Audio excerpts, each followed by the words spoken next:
It all kicks off with a mysterious phone call. Who answers? Luna Kamikaze, a total boss babe with final boss energy and enough plot to break the TOS on most streaming platforms. Think Charlie from Charlie's Angels, but with more Instagram filters and way less budget for clothes. She gets a mission to take out some shady dude, probably Yakuza, or at least the kind of guy who sells fake concert tickets on Twitter. So she sends in her elite squad, but hold up, they're not Power Rangers, they're Power Bunnies. And instead of space armor, they're rocking bunny lingerie so tight it makes shapewear look like pajamas. The squad. Amagi the white bunny, she definitely has a gym membership and actually uses it. Arisa the blue one, stone cold face but laughs at dog memes. Komari, the red one, clearly skipped the mission briefing. They roll up to a casino where the Yakuza boss just lost, again to some baby-faced mafioso who looks like he walked off the set of a K-drama. The girls are spying from the building next door and yeah, they're salty. These dudes are out here sipping gold-plated cocktails while they're stuck eating cold ramen with a plastic fork. But no worries, they brought dynamite. Yup, straight up cartoon TNT. Game plan? None. Safety measures? Nah.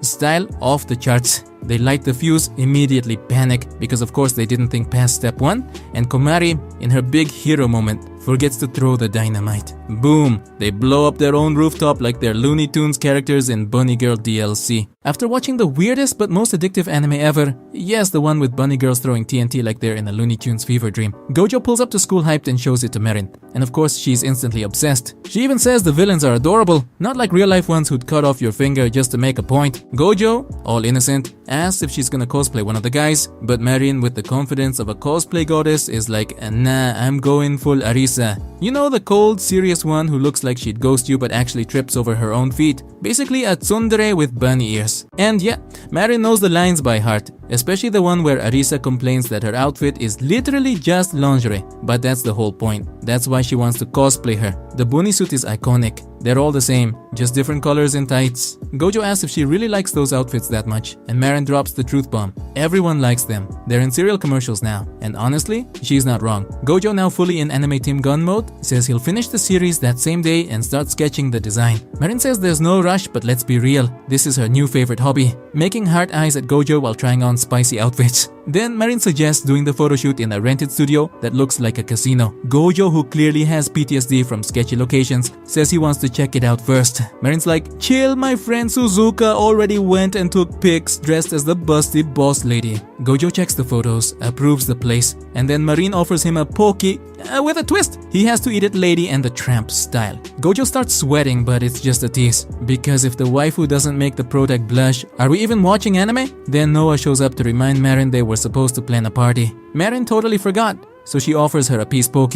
But before leaving, Noah gives Gojo a look that says, I'm watching you, bunny boy. Saturday rolls around. Merin's on the train, super nervous because Gojo invited her to his house. At first she thought it was a date, cue the romantic montage, but nope, Gojo just has a wardrobe malfunction. The bunny suit keeps slipping off the mannequin's chest. Gojo's stressed because the outfit won't stay up. Merin suggests using clear straps, but that ruins the look. Then she remembers a modeling trick. Use clips in the back to keep the outfit tight. Gojo agrees, but you can tell it hurts his perfectionist soul. They head to the fabric store and Gojo asks an old man for help. He shows him the design and the guy's a little shook at first, but then sees the sparkle in Gojo's eyes and decides not to judge. He even says the outfit will really flatter your figure. Then Merin walks out of the bathroom and the old man realizes, oops, wrong assumption. But he recovers fast and suggests using boning, like in a corset. Gojo shows him a screenshot from the anime where the outfit looks loose, but the old man hits him with the wisdom, who knows more, me or some dumb cartoon. They go home, add the boning, and boom, perfect fit. Merin tries it on, but now there's a new issue. The cut is so high, her underwear shows. Gojo walks in, sees the situation, and his brain blue screens. Merin asks if she should just go commando, and Gojo's like,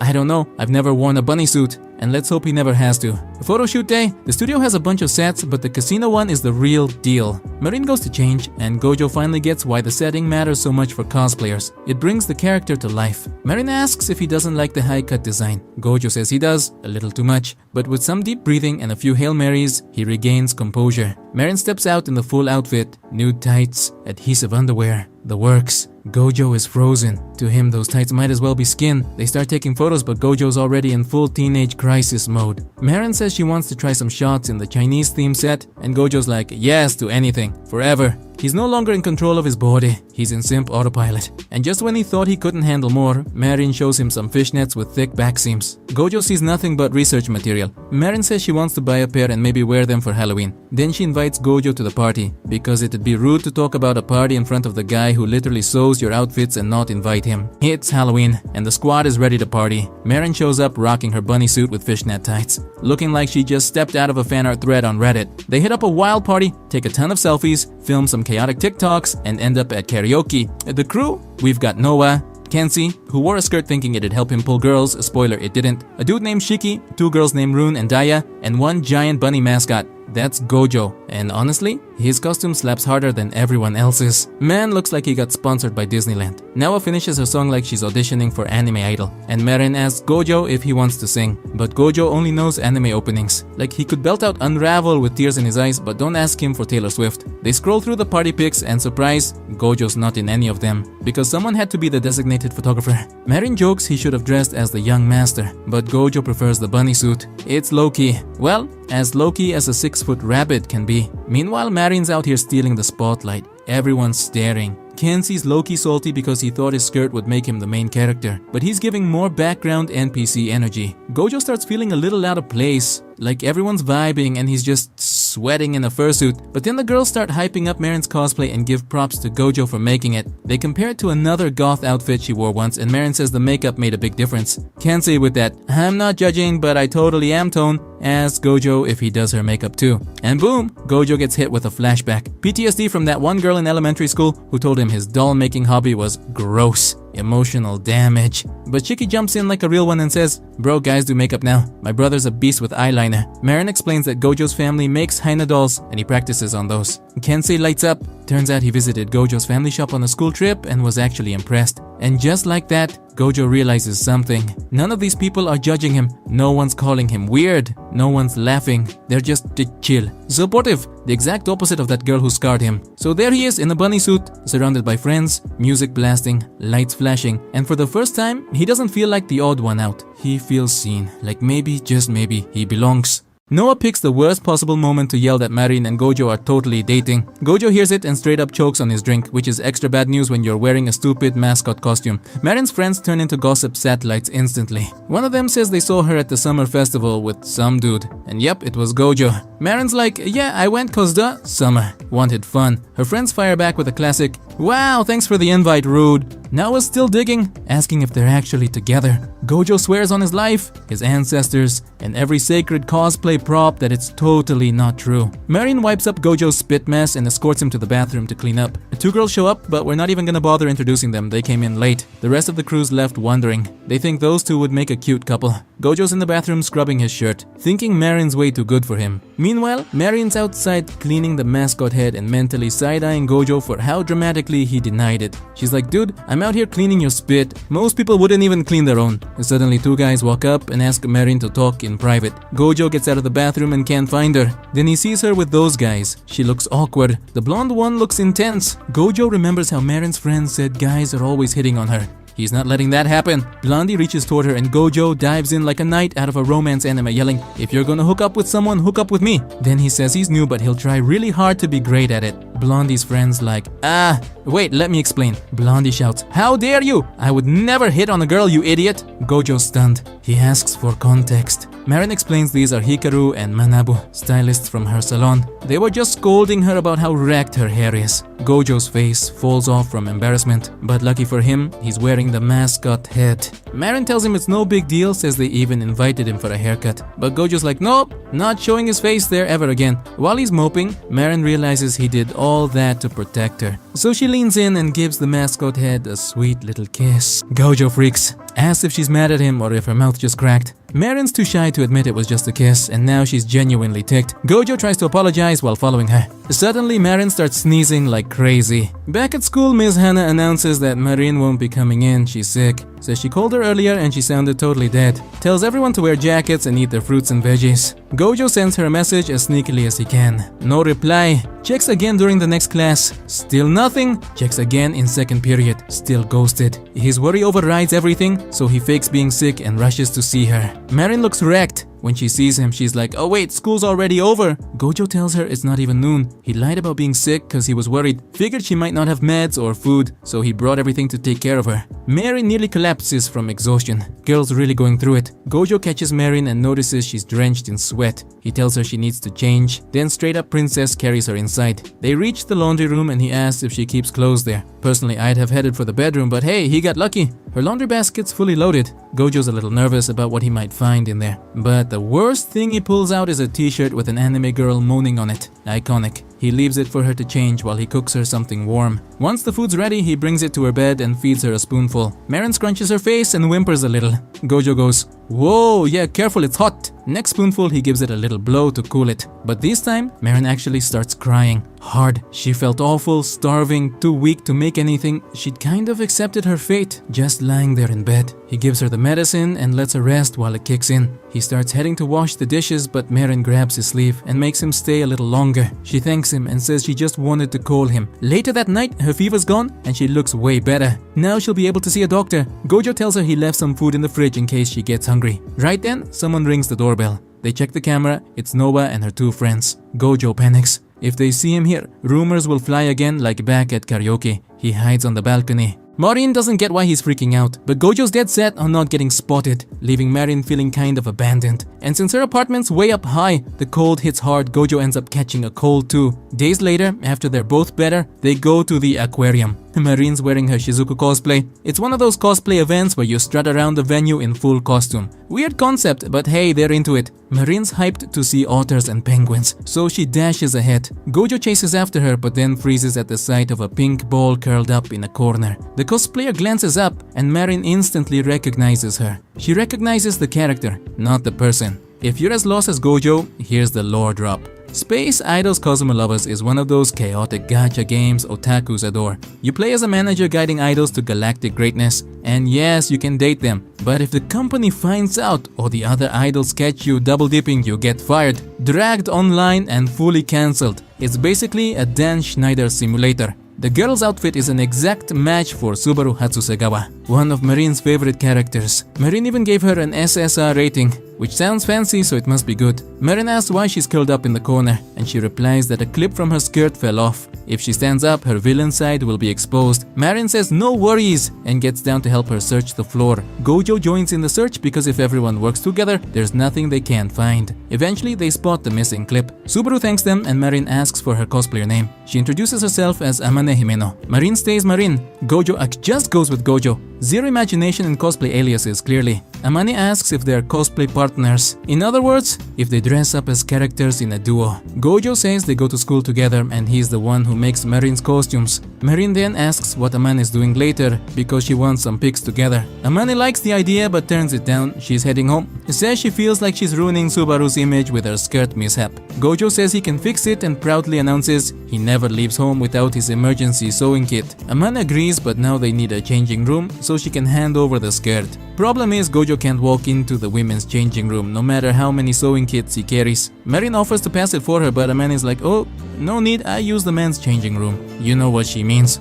Inside, she gives him the skirt and asks if it's cool to redo her makeup while he sews. Gojo says no problem, she can do what she wants, no matter what society thinks. Meanwhile, Marin explores the place as she waits. Gojo begins fixing the clip, but can't help glancing at Amane. She definitely doesn't look like a guy. Anyone would be fooled. He wonders how she pulls it off. He spots a bottle in her makeup bag that looks like glue. Curious, he asks himself what it's for. It's not a prop, she clearly uses it often. But on what? Amane hears Gojo murmuring glue, glue, with metaphorical steam pouring from his ears. She asks if he's okay. Gojo responds, "Yeah, totally fine, almost done." Elsewhere, Marin bumps into Suzuka, a friend from her very first convention. She's so happy she grabs her like a mop being wrung out. This time Suzuka actually recognizes the cosplay. Last time she thought it was cute, but didn't catch the reference. She hunted it down, played the game, and now it's one of her favorites. Especially the physical education scenes. They left a mark. Now that she knows the game, she sees all the costumes' insane detail. In fact, last time she noticed Marin had written a cafe menu on her thighs, just like the character does. Thing is, her character doesn't wear underwear, so Suzuka wonders how accurate Marin really went with it. Marin laughs and says she does wear shorts for conventions. Suzuka praises her for coming so well prepared.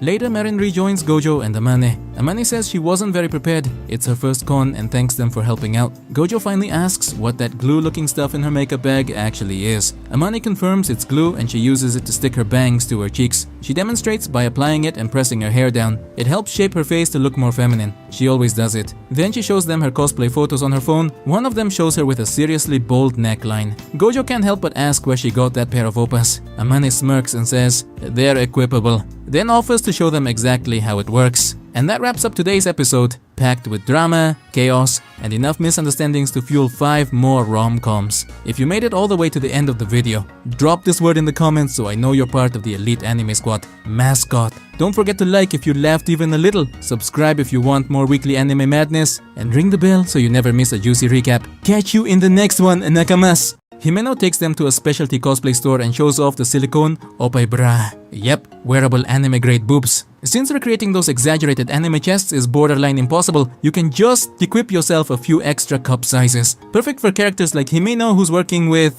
zero inventory. Marin totally agrees. In her Shizuku cosplay, no amount of push-up magic could capture those majestic proportions. Plus, these are great if you're shy and don't want to flash too much skin. To demo it, she straps one onto Gojo. And boom, he's rocking a lovely pair of silicone oppas. Marin's thrilled and calls dibs on being the first to give them a friendly squeeze. Gojo, feeling violated, yells, "Yamete kudasai, Oni-chan." Marin tells him there's nothing to be embarrassed about. It's all perfectly natural. Honestly, the shop is a treasure trove of cosplay goodies. Gojo takes the chance to ask Himeno for tips on appearing more feminine. He got some practice last season turning a girl into a guy for a cosplay, but reversing the process is uncharted territory. Himeno thinks it over and says it's all in the eyes. She draws a soft under eye shadow with eyeliner to make them look bigger. Gojo wonders if the same trick works for other enlargements. Marin uses a similar technique but admits her makeup skills are hit or miss. Gojo notices Himeno uses a lot of pink and she says it's part of the Subaru aesthetic. She also recommends orange concealer. Gojo figures it's for dark circles, but Himeno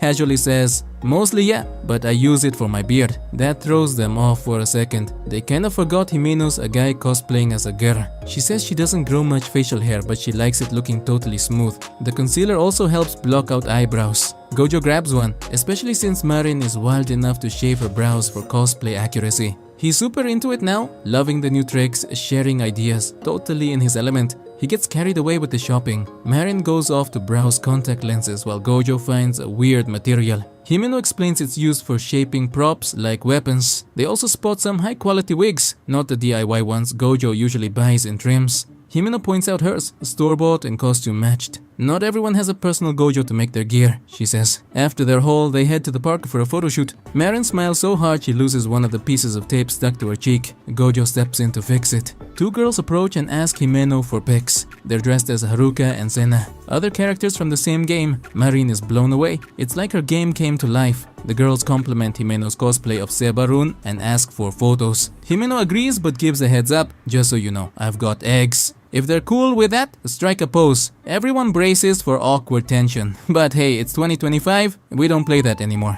Instead, the girls are genuinely impressed with the craftsmanship and say they had no idea Himeno was a guy. Gojo offers to take their photos. They compliment his outfit thinking it's a cosplay. Gojo says nope, it's just his actual clothes. Marin watches the whole exchange, loving the vibe. It reminds her of the game scenes where the idols go home together after a long day. She jumps in to offer even more photos. Cue the montage, tons of snapshots, joined by whoever felt like posing. After a bunch of fun, the girls and 2 more cosplayers say goodbye, leaving the trio in peace. They had a great time, and it's clear Subaru's character hit differently for everyone. Marin, still amazed, asks Himeno how she got into cosplay. Was it all because of Subaru? Himeno says she loves the character, but it actually started with her sister, back in 2nd year of high school. They were watching a show called Drag Battle Royale. During a joke, her sister turned to her and said, "Hey, wanna dress up as a girl?" She even had a leftover wig from a school festival. Himeno had nothing better to do, so why not? That was the first time she looked in the mirror and didn't recognize herself. She thought, dang, I look really good, date me. After that, her sister taught her how to do makeup so she could handle it solo. She gave Himeno clothes she didn't wear anymore, just to help finish the look. Eventually, Himeno tried cosplaying Subaru. The makeup was more advanced, but she loved the challenge. It was fun. Her family was super chill. Her mom even preferred having 2 daughters instead of 1 son. Every compliment pushed her to keep going. Her guy version is short and skinny. People bullied her non-stop about her looks. But as a girl, total glow up. No one dared to insult her. With time, cosplay helped her come out of her shell. She made friends, even got asked out by a girl once, though that didn't go so well. He invited her over, and while he was prepping tea, she found the dresses in the closet.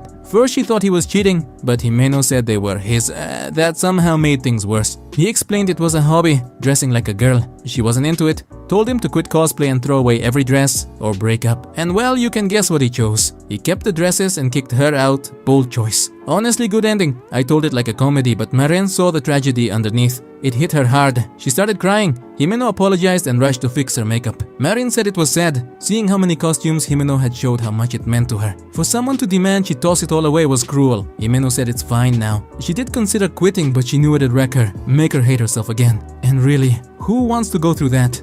Now she loves who she is. She hands Marin a tissue to dry her eyes and blow her nose. Says Marin took it all really seriously. Then she admits she still worries how people might treat her. When Gojo asked for girly cosplay tips, she feared he'd say stuff like that's disgusting or goes against God or other nonsense people throw around. But Gojo tells her he'd never say that. He went through something similar. A girl once mocked him for liking dolls. He knows how it feels. Himeno apologizes for misjudging him. Thanks to all the people she met that day, Himeno realizes the world's not full of people calling you a freak. Sure, some exist, like his ex, but that's not everyone. They change out of cosplay and head to the train. Time to say goodbye. Himeno thanks them for the amazing day and hopes to see them at the next convention. We finally get to see her in guy mode. Turns out he's ridiculously handsome. Leaves both Marin and Gojo flustered. Himeno heads off, secretly hoping those two stay together for a long time. Next day, Gojo's making lunch at home and tells his grandpa he's heading out again. He'll let him know when he's back. This time, he's tagging along to Marin's magazine photo shoot. Gojo surveys everything while chatting with a woman, probably the producer, and awkwardly asks if it's really okay for him to be there. She says sure, no problem. Lots of models bring their boyfriends along for a post-shoot hangout. Gojo checks out Marin's outfits and notices all the coats are absurdly thick. The producer explains it's winter fashion. The magazine's coming out in December. They shoot everything 4 months ahead. Sometimes the poor models nearly pass out from heat stroke, rocking winter layers in September. Gojo's clueless about this industry. It's a whole new side of Marin he's never seen. The producer tells him Marin's incredible. Every style suits her and her vibe shifts depending on the outfit. That's what makes her such a strong model. Gojo agrees. Honestly, she doesn't even feel like the usual playful Marin. Right now she's in full untouchable queen mode.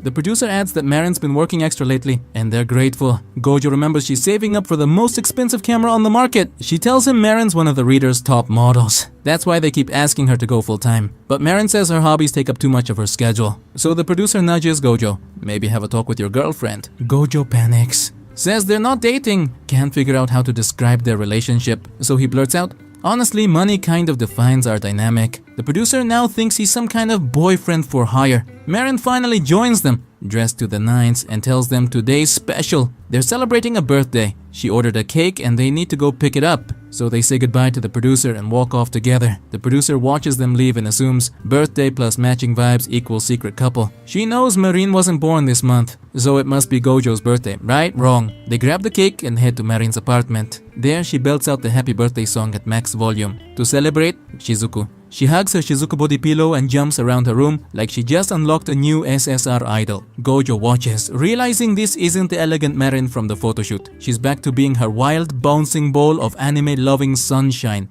At school, they're voting on what to do for the school festival, and somehow Takoyaki Russian Roulette wins. The teacher's like, cool, you guys figure it out, but warns them, if they stay late prepping, they'll lose points. The students are like, oh wait, what kind of points are we talking about? She explains, every customer they serve earns them a point, but break a rule and they lose points. It's a competition between classes to see who's the best. This lights a fire under everyone. Turns out these kids are weirdly competitive and absolutely refuse to lose to the other classes. The festival lasts 2 days, but the second day is the real deal. There's a beauty contest and the winner scores bonus points for their class. Obviously, everyone wants Marin to enter. I mean, what's the point of having a little model in your class if you don't send her to crush the beauty contest? But here's the twist. Because Japan loves flipping the script, their beauty contests are gender swapped. Boys dress as girls, girls dress as boys. Marin is thrilled. It's basically cosplay homework. And since there's no rule against dressing as a character, she decides to go as Rei, a total heartthrob from a series called Prisos. The moment she says that, all the girls freak out. That's how hot this guy is. The only one who's completely lost is Gojo, who apparently lives under a rock. Press Host started as a manga, then got an anime, and the live-action adaptation was such a hit that the lead actress Miko became a mega celebrity. Marin hasn't gotten that far. She's still watching the anime. She thinks it over and picks the outfit from the post-shift lunch scene. One of her classmates, Murakami, knows exactly what scene she means. He watched it with his little sister and cried like a baby. He is convinced that if Marin wears that outfit, they're winning for sure. Done deal! They've got their contestant and her outfit. Then the teacher drops another bomb. Marin also needs to perform something to impress the judges. 3 guys, all from the same grade. The goal? Make them question their entire sexuality. Something like what Sister Hong used to do. Marin's like, no worries, you can count on me and on Gojo. Everyone's confused. What does Gojo have to do with this? Nawa explains. He's the one who sews Marin's outfits. Gojo just stands there, feeling the silent judgment radiating from his classmates. To give us some context, here's the scene Marin's recreating. The waifu runs to school, late as usual, and spots a handsome guy sitting on a bench. She checks on him, and he says he couldn't eat lunch because he was stuck serving annoying customers. Tsumugi shows up and shuts it down. She tells them if they're mad, they should work harder instead of bullying girls. They argue it's unfair because Rei pretends to be a guy. Tsumugi claps back. We all know, we just don't care. Rei's that cool. She proudly declares she'll stay his client no matter what. She's basically a saint, so she gives him her lunch and runs off. Later, Koyomi, that's the waifu, goes to buy food and sees a stunning girl surrounded by admirers. Her friend tells her that's Rei, the student council president. She's the classic perfect girl. Beautiful, smart, rich, top grades, and can throw hands. She even has a fan club. Rei spots Koyomi from afar and there's a spark. Koyomi's friend reminds her she's late for something else, so she bolts again, leaving Rei wanting more. After school, Koyomi hears a voice telling her to report to the student council room. She thinks she's in trouble. Inside, it's just Rei. She walks up and Koyomi braces for impact. She's sure she's about to get decked, but nope. Rei just wanted to return the lunch container. Turns out she's the blonde guy from earlier. Like any good anime protagonist, he's an orphan working as a host. And yes, he cross-dresses for the job. Don't ask why, just roll with it. So now Marin's the only one who knows Rei's secret identity. And to really crank up the drama, the host club is packed with ultra-masculine guys who are all into the protagonist. But she only has eyes for Rei. They meet again at the bench where they first cross paths and share lunch. Even though Rei has a whole army of fangirls who bring her food every day, the only lunch she wants is Koyomi's. She tells her that straight up, but Koyomi assumes Rei's just being polite. Like, it's literally her job to be charming, right? No way she turns that off outside of work. But surprise, it's real. Koyomi's cooking reminds Rei of her late mother, triggering some serious mommy issues. Plus, she genuinely enjoys spending time with her. Still, Koyomi doesn't buy it. She thinks Rei's just saying what she's trained to say as a host. This show turned a simple lunch into a full-blown soap opera. Gojo's watching all this unfold and suffering. He cries for poor Rei, who can't get Koyomi to believe her feelings. It's Heartbreak City. Honestly, if my grandma watched this, she'd be sobbing into her knitting. But now Gojo gets it. He finally understands why everyone's obsessed with Presos. Rei's easy to root for. He's hot, respectful, and somehow still humble. Total husbando material. Marin also loves Tsumugi, Rei's #1 client and Koyomi's romantic rival. But she's not a villain. She proves it in a scene where a bunch of salty hosts, jealous of Rei's success, try to mess with Koyomi in a sketchy alley. Anyway, that was just filler. The real task now is building a killer 3-piece outfit. The makeup has to be androgynous, so they're gonna tape up Marin's face, draw bold brows, and make her eyes pop. Marin reminds Gojo they still need the rainbow rose Rei always wears. She figures they can just buy one at a flower shop. Gojo's like, yeah, but this is Japan. Organic stuff costs a fortune, like 1,000 yen for a single rose. Marin's not about to drop that kind of cash, so they decide to buy a white rose and paint it themselves. Since Rei's tall, Marin will need to stuff her shoes with toilet paper or invest in some legit insoles. She suggests using corset fabric from Neon for the suit because it's fancy and worthy of a top-tier host. Gojo disagrees. If it were any other host, sure. But Rei's humble, he avoids flashy stuff. Still, he's a host, so they settle on a textured shirt. Gojo notes that the characters' outfits aren't super luxurious. They're just eye-catching. They're also super tight, which creates another problem. Tight clothes make it hard to fake a masculine silhouette. Gojo's gotta plan this carefully. Marin's waist is tiny and hiding that won't be easy. Marin suddenly realizes Gojo knows all her measurements, which gives her impure thoughts. She brushes it off. No biggie, we've got 2 weeks to figure it out. But then comes the real crisis. Marin's the one competing, so she can focus on her outfit. Gojo, meanwhile, has to help decorate the classroom and finish Marin's Shizuku cosplay. Wait, wasn't that one already done? Apparently not. So Marin decides to make Rei's outfit herself. Gojo gives her a detailed shopping list and tells her, if you get lost, just call me or ask the old guy from episode 1. He's a legend. He also promises to write out step-by-step instructions so she can assemble everything. Marin's freaking out. She's convinced she's gonna mess it up. Gojo wants to help, but his schedule's packed, and it's not like he can ask his classmates to let him skip out on decorating, right? He heads to the classroom to help with decorations, and the moment he walks in, everyone gives him the "why are you here" look. They ask if he needs something, and Gojo says he came to help decorate. They're like, bro, seriously? We don't need you here. We thought you'd be working on Marin's outfit. Turns out everyone assumed the same thing I did. Gojo handles the outfit, Marin brings the looks, and the rest of the class takes care of the room. Noah straight up asks, wait, were you actually dumb enough to think you could do both? His classmates appreciate the effort, but they're not about to let him burn out. They ask, can you really handle the outfit and the decorations at the same time? Gojo admits, not really. They're like, exactly, just focus on the outfit. You're the only one who knows how to use a sewing machine anyway. The teacher told them to play to their strengths, and Gojo's strength is sewing, so that's his mission. They ask where Marin is, and Gojo says he sent her to buy the materials. Q panic, no, we're doomed. She's totally gonna mess it up. How could you leave Marin in charge of that? Gojo bolts out of there to stop the disaster before it happens. He calls Marin, and luckily she's just arriving at the store. He tells her to wait, he's coming to help. When he gets there, they're greeted by the chill old man from episode 1. Total MVP. They explain what they're trying to make, and he shows them the exact fabric they need. But he warns them, it's pricey. Marin's eyes light up. It's perfect. She doesn't hesitate, she buys it on the spot. After all, she makes bank as a model. During lunch, they show Grandpa their new plans for making a costume. Gojo explains what he's aiming for, and Marin chimes in with her usual chaotic optimism. I mean, I'll do what I can, probably mess it up, but like with style. Grandpa wants to help too. Just like with Hinodolls, the work should be shared. To explain this properly, we're going full Sesame Street mode. Hinodolls are a team effort. The face, the clothes, the hands, the hair, the final touches. Each part is done by a different person. In our family's workshop, 10 people work on each doll. Even the tricky stuff like makeup isn't done by one person, it's split up too. Marin asks how many dolls they make per day. Like 10? She guesses. Q Gojo and Grandpa absolutely losing it. Aha, 10? Girl, this ain't a sidewalk craft stand. We're not selling glitter glue keychains at a school fair. Nah, they laugh so hard they nearly choke on their tea. Akosapawa. We make 200 to 300 a day. This is a business, not a hobby. Grandpa tells them that helping each other is key, but the hardest part is asking for help. So if you feel overwhelmed, kids, raise your hand. Don't be shy, Grandpa's got your back. Marin heads to the kitchen for more rice and overhears Grandpa offering to help. Gojo gently tells him to rest. He spent last season in the hospital, and Gojo doesn't want a sequel. The next morning, Gojo shows up early to work on the costume. Marin sees him and feels like she's intruding, so she bursts in with her usual sunshine energy. I brought lunch! I'm officially contributing to the project. How thoughtful. Too bad Marin's diet consists of sketchy fried rice and vibes. Gojo, ever the gentleman, doesn't say anything. He just mentally prepares himself for whatever culinary chaos awaits. But Marin teases him. You'll have to wait till lunch to find out, it's a surprise. Gojo spends the rest of the morning in quiet dread. Lunchtime arrives. Marin looks nervous. It's her first time making this dish. Gojo's inner monologue. Oh no, this is how I die.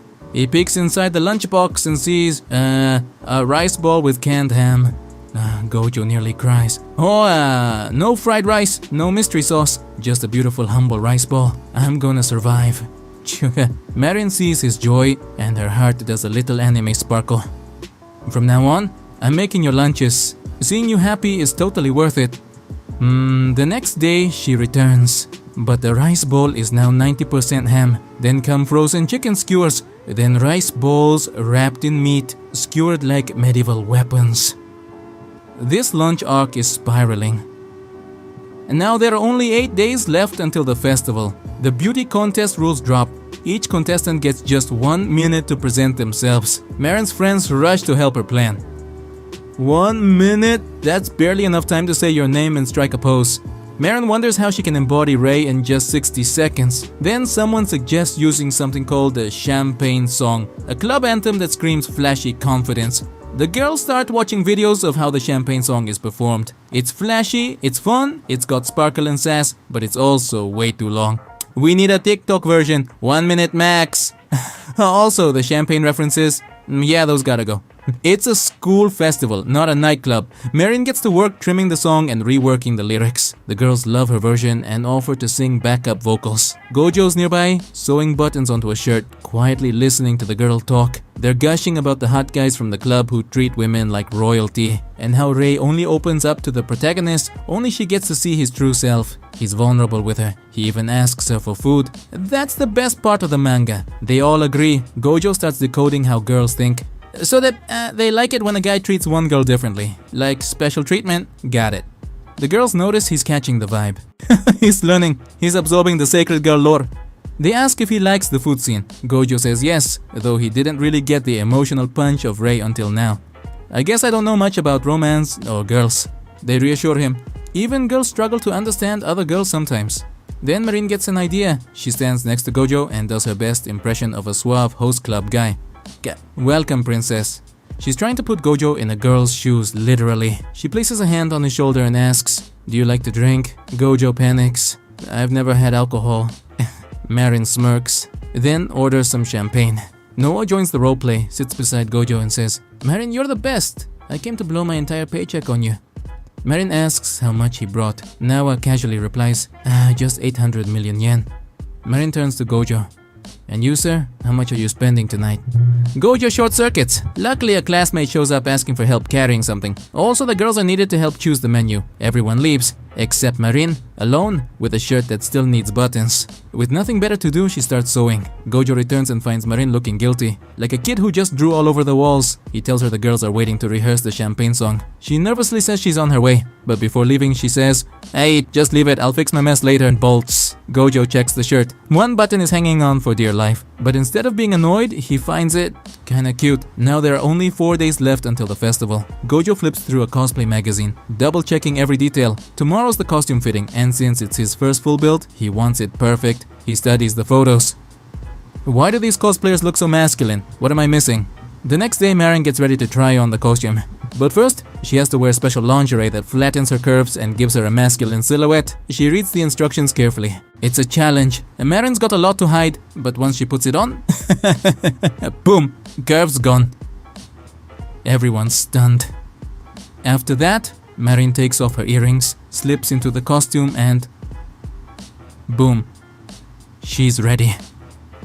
She heads over to Gojo and the rest of the class to show off the masterpiece. Marin's glowing. Her classmates are hyped. They shower Gojo with praise. "Dude, you crushed it." But Gojo's not smiling. He steps forward, inspects the fit, and tells Marin, "It's too big." Marin checks herself out. "Hey, it's fine."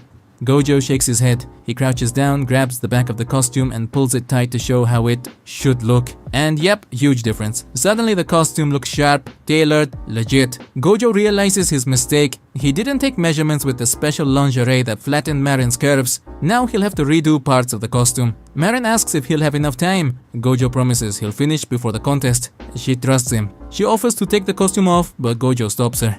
"Wait, there's something I want to test." Marin's curious. Gojo explains. Even if your expression changes, people won't notice during a festival. You won't be able to hold a pose through the Q&A. So besides the costume and makeup, you need to act more masculine. He gives an example. Amane, a cosplayer who fully embodied her character, even her mannerisms. It seems minor, but it makes all the difference. The classmates ask, "Who the heck is Amane?" Marin shows them a photo. The girls think she's adorable. Kensei, one of the guys, perks up.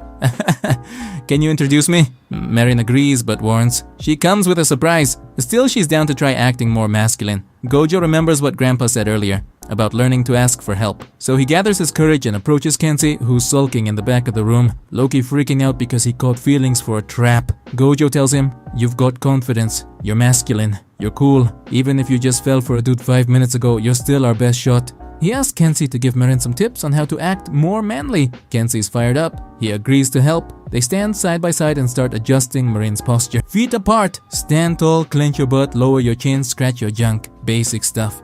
And yeah, Marin starts giving off serious masculine vibes. Just then, another classmate shows up with water bottles from the teacher. But he's not alone. Murakami, the guy who secretly loves the manga, is with him. He's embarrassed to admit he came just to see Rei's costume. Gojo tells him, "No shame in that. Shame is voting for the wrong party, not liking a good anime." Now he admits he watched it too and liked it. Other classmates chime in. Turns out a bunch of them watched it and enjoyed it. Murakami gets over his embarrassment and asks to take a photo for his sister. Marin strikes a pose, full masculine mode. Murakami snaps the pic, but only of the costume.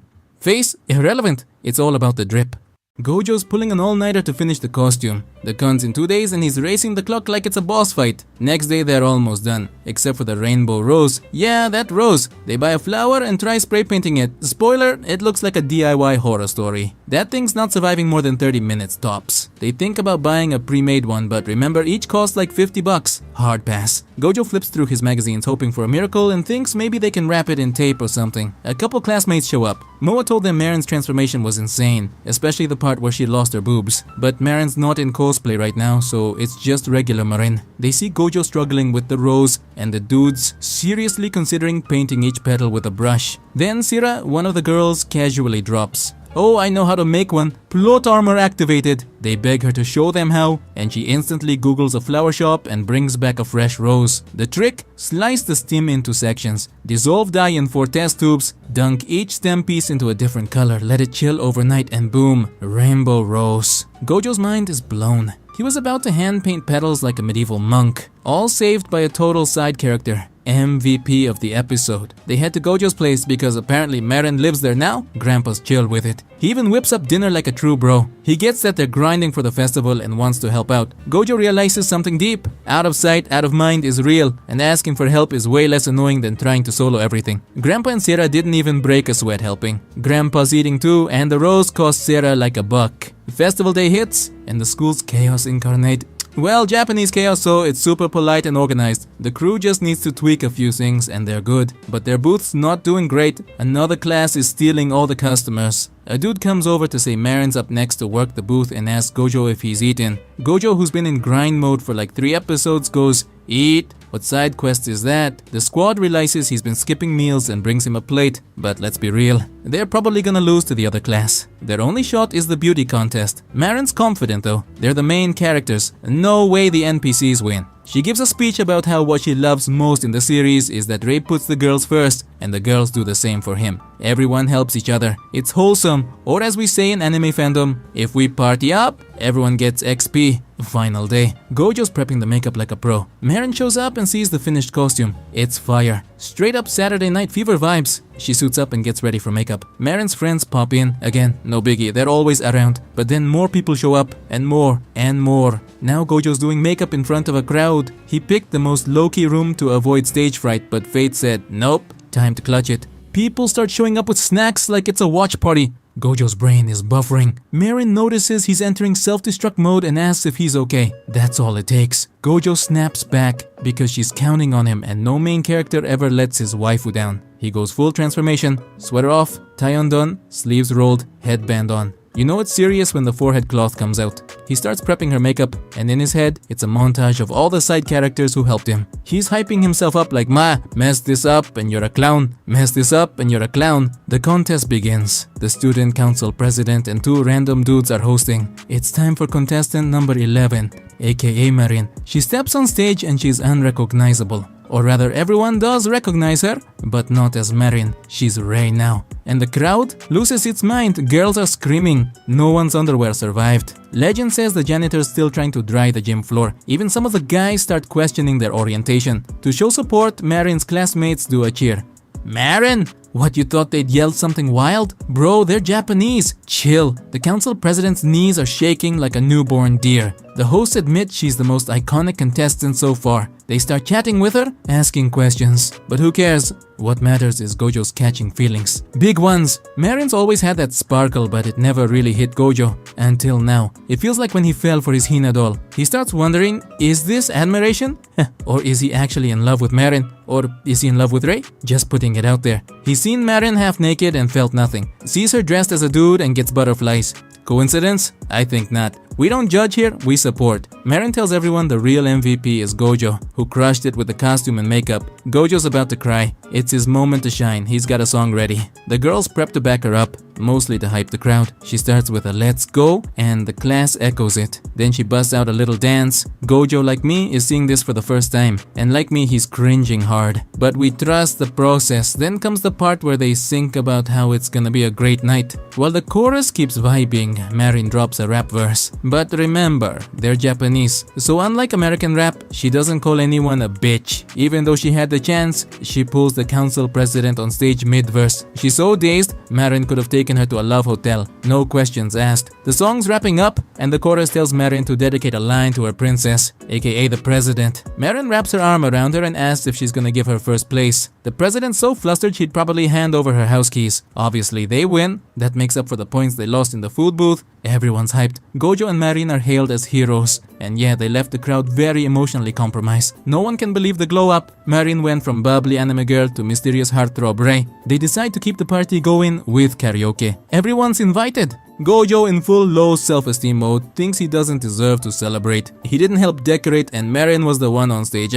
Ugh, the classic "I'm not worthy" act. Bro, stop fishing for compliments. The squad's like, dude, chill. You did the makeup and stitched a custom costume from scratch. That's not nothing. They tell him to quit being dramatic and come celebrate the win. Gojo finally perks up and joins them at karaoke, where Noah absolutely obliterates everyone's eardrums with her singing. People start asking Gojo how he pulled off some of the makeup tricks. When Marin's song comes on, Gojo sneaks out for a breather. Too many questions, too much noise. Marin finds him after her performance and says she thought he ghosted. Gojo apologizes and says he got overwhelmed. Marin decides to hang with him, but he asks if people won't miss her. Marin's like, ew, please, I'm popular but not that popular. She says she's wiped out. The performance drained her. Gojo's just as fried and tells her she really looked like Rei. Even when she grabbed the president by the waist, it didn't come off creepy. It was smooth and classy. Marin says that part was easy. The president totally let it happen. And being held like that, it gets your heart racing. She knows because Gojo did it once, and just remembering it gives her goosebumps. Gojo says the place is pretty cool. There's more than just karaoke.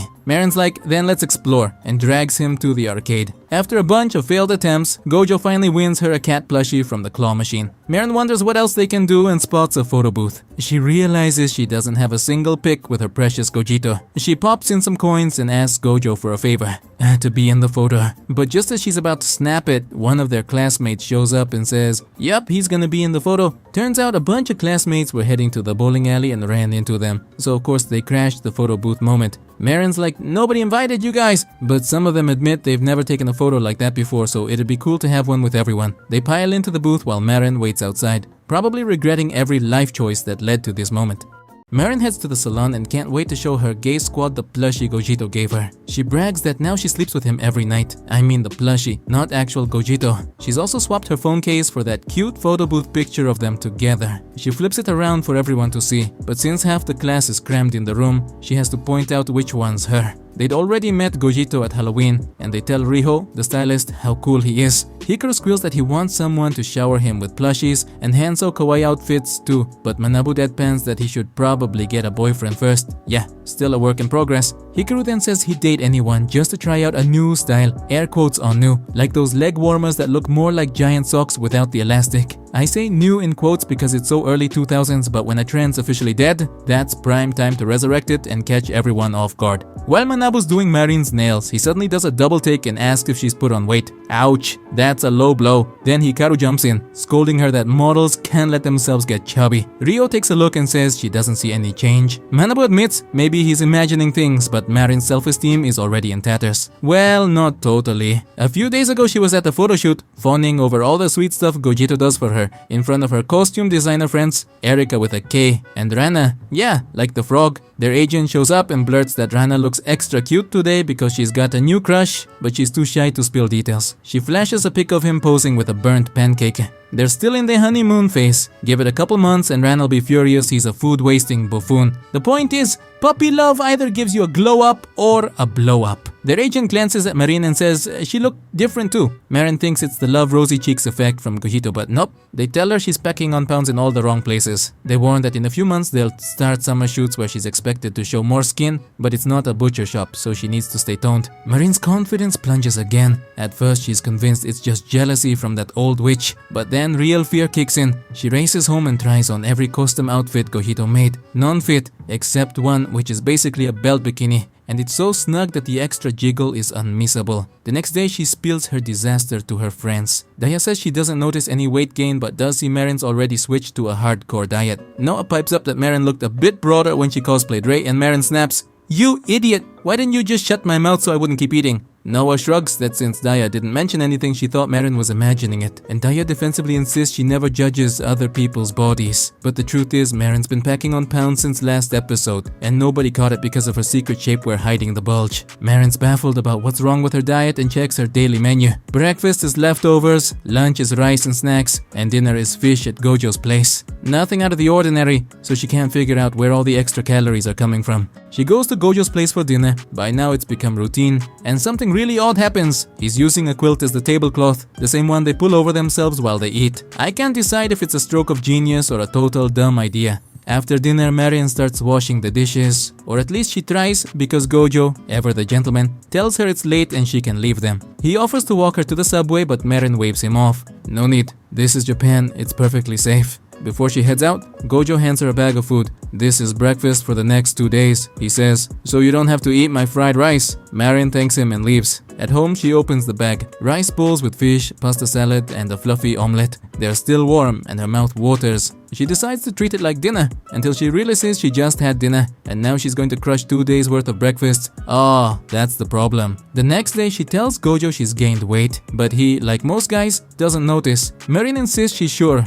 Her clothes are tight and none of the outfits he tailored fit anymore. Gojo asks if he should let them out at the seams, but Marin shakes her head. "That's not the point. I need to slim down or I can't cosplay." She's already started a brutal diet and is doing 1,000 crunches a day. Gojo remembers all the diet articles in cosplay magazines, and now he gets why. He still doesn't see what she's doing wrong. She's basically eating only fish at dinner, right? Marin admits, maybe she indulges when she gets home. Gojo asks, "A sweet treat?" Marin smirks, "Something a little bigger." He thinks for a second and realizes she's been eating the breakfast he sends her. He asks what exactly she's eating, and she confesses it's whatever falls out of her mouth at dinner. Gojo does the quick math in his head. If she quits that habit, she'll lose weight faster than she sews a seam. Marin says she just wants to eat the food while it's still warm. Gojo understands, he cooks like a dream, and tells her that changing that one habit will have her shedding pounds in no time. Then Marin gets a message. Her friend feels better and asks if she wants to go shopping after school tomorrow. Gojo is down for anything but asks what they'll buy.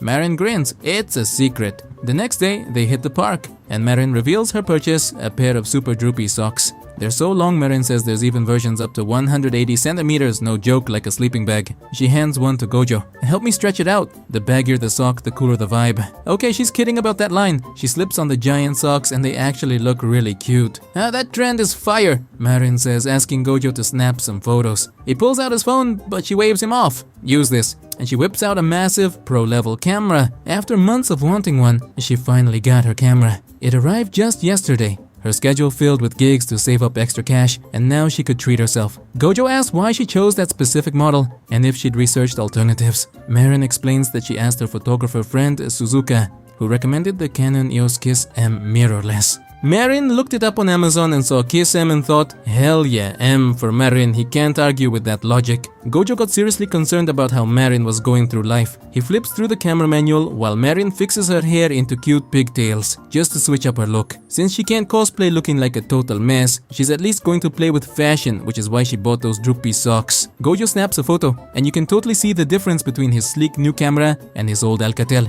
He's like a kid with a brand new toy, buzzing to photograph Marin non-stop. It's heartwarming to see Gojo-kun so stoked with his gear. As he shoots, Marin keeps tugging on something.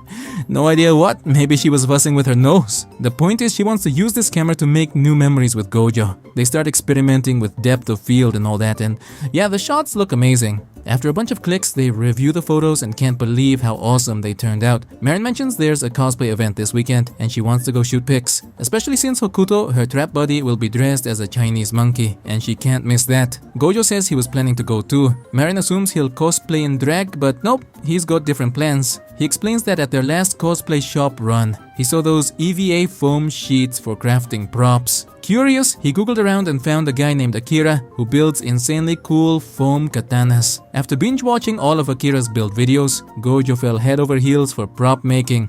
He spent days gathering courage to message him, finally sent a paragraph about how Akira's work inspired him, and got a reply. Well, it was probably Akira's community manager dropping a haha thanks cheers. But the point is, Akira's going to the event and Gojo really wants to meet him. Marin thinks that's awesome and asks why he never mentioned having a social account. Gojo shrugs that he only made it for memes. Marin insists they follow each other anyway and they hit follow. Later they head back to Gojo's for dinner and Marin seizes the chance to photograph Mr. Gojo himself, because who wouldn't want a shot with Gogito-kun? Hey, if you made it this far into the video, don't forget to type the word exquisite in the comments. Thanks a million and see you in the next video!